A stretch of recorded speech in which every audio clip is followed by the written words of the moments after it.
This is a biography, thick, whoops, with that much footnotes, so it's a good story. We start with Catherine Ann Porter when she was a journalist before she became a famous short story writer. She was covering the execution of Sacco and Vanzetti in 1927. One tall, thin figure of a woman stepped out alone, a good distance into the empty square, and when the police came down at her and the horse's hooves beat over her head, she did not move, but stood with her shoulders slightly bowed, entirely still. The charge was repeated again and again, but she was not to be driven away. A man near me said in horror, suddenly recognizing her, "That's Lola Ridge." In 1927, Lola Ridge was known to a huge public, primarily as the author of The Ghetto and Other Poems, a book that portrayed the immigrant as human, struggling, yes, but with hopes for the future. Sacco and Vanzetti were two such immigrants about to be executed in Boston for crimes they most likely did not commit. Ridge, too, was an immigrant. Born in Dublin, she emigrated to New Zealand as a child and later traveled across the Pacific, first to San Francisco and eventually settling in New York. Her presence at the demonstration was announced in advance on the front pages of major newspapers as an important witness to the event, the way it is now, of course. She was also an anarchist when anarchy was a political possibility, especially among intellectuals and artists and immigrants, those who had left their home country to pursue the dream of freedom in the country that promised it. Ridge was one of the first poets to delineate the life of the poor in Manhattan, and in particular women's lives in New York City. The title poem of her second book, Son of and Other Poems, is a striking modernist depiction of a bad girl's interior life. And this is from that title poem. And if you ever have a Barbie, you might remember this part. I beat Janie and beat her, but still she smiled. So I scratched her between the eyes with a pin. Now she doesn't love me anymore. She scowls and scowls, though I begged her to forgive me and poured sugar in the hole in the back of her head. Harriet Moore, founder of Poetry Magazine, and William Rose Benet, founder of the Saturday Review of Literature, called Ridge a genius. 4 years before Eliot's bleak and anti-Semitic The Wasteland, her equally long poem, The Ghetto, celebrated the otherness of the Jewish Lower East Side and prophesied the multi-ethnic world of the 21st century. Here's an example of a poem of hers that she'd written in 1911, around the time that there were immigrants pouring into the Lower East Side, and there was a depression, so everybody was out of work, and they slept on the park benches with their boaters over their faces. Debris. I love those spirits that men stand off and point at, or shudder and hood up their souls.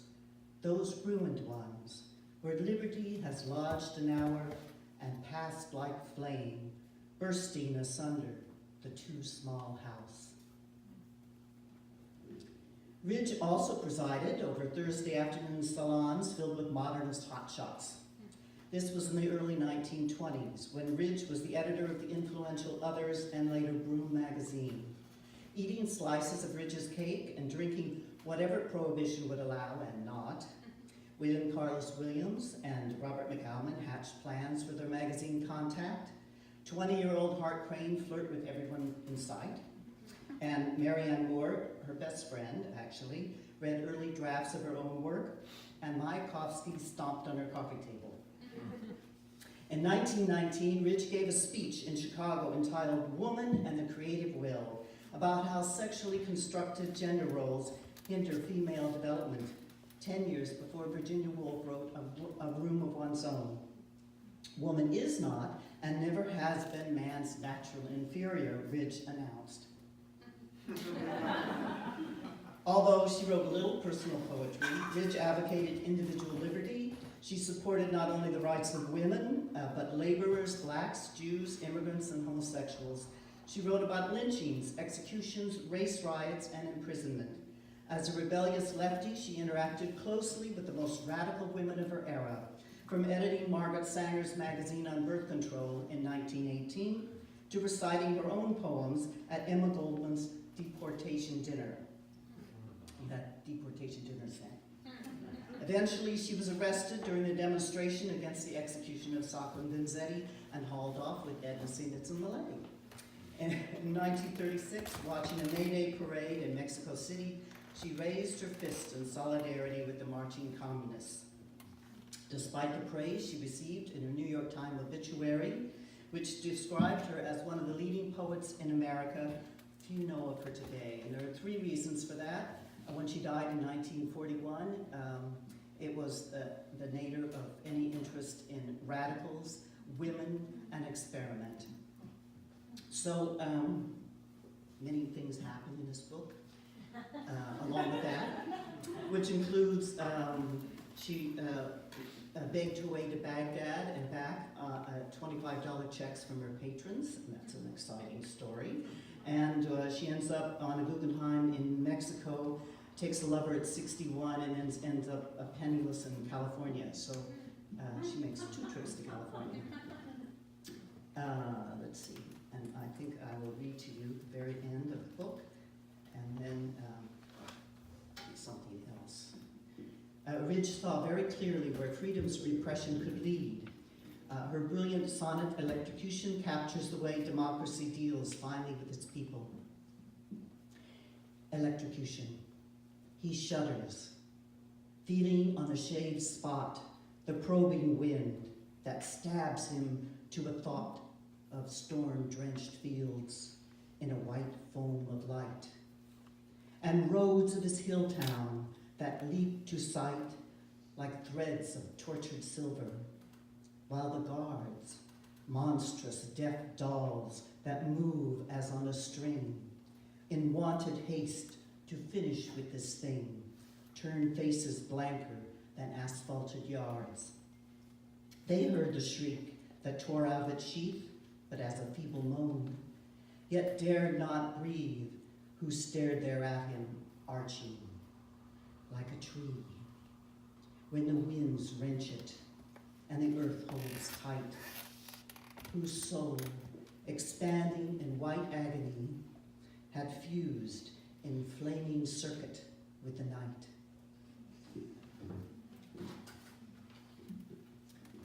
So I did a lot of research for this, and here's a poem that came out of that, and that's the last thing I'll read. It's called Red Summer 1919, and it seems to be getting more topical all the time. It starts with a quote from Josephine Baker, who was living in East St. Louis at the time, age 11. Is that a storm coming? Mother, it's the whites. After they drag her off the streetcar, black women, many, on a rampage, hat-pin the white girl's blue eyes, jerk the baby out of her arms, throw it into the river, then beat the girl to death with their shoe heels. Whites swim that river as hard as they can, past the corpses, gulping trash water, while blacks shoot them like carp. Some make it across to black kids who stone them. Whites, wounded, try the door, any door. Inside, blacks clear the table to pray. Outside, a wild mob shouts, out, or we'll set you afire. They turn them out. The ambulance drivers leave the wounded white man to be thrown into his own burning house, except black is white. 1917, Ida B. Wells' report stayed sealed until 1986. East St. Louis, you ever hear of East St. Louis? Not St. Louis. In fact, it's Ferguson. A place grown too fast, filled with Southerners, fought over, then left to the boll weevil stew.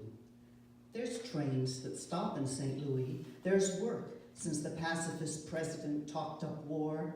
There's unions trying to exclude the blacks.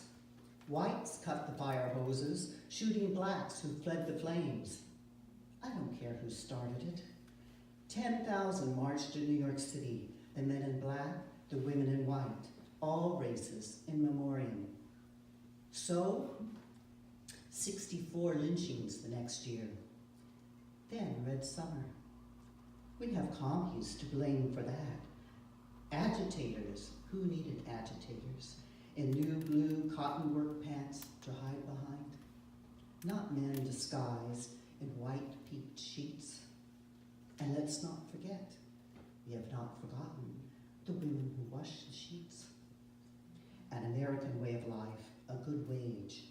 The robber barons, the untaxed, undead corporate contemporaries. And here's a quote from Marcus Garvey. Black people seeking an industrial chance in a country that they have labored for 300 years to make great. During Red Summer, 34 cities burned. I was naive. I said, our melting pot works. What's with the Iraqis, the Burmese, the Sri Lankans, the Sudanese? Nobody sent out press releases on the extermination of Tulsa's Black Wall Street, 1921. Oil rich, bombed from the air with dynamite and nitro, 10,000 homeless. I've already forgotten the Google that drew me in. Negro boys stoned for drifting into whites-only water. Chicago, 1919, the quiet Midwest, a week of killing. Did the St. Louis women pin their hats back on?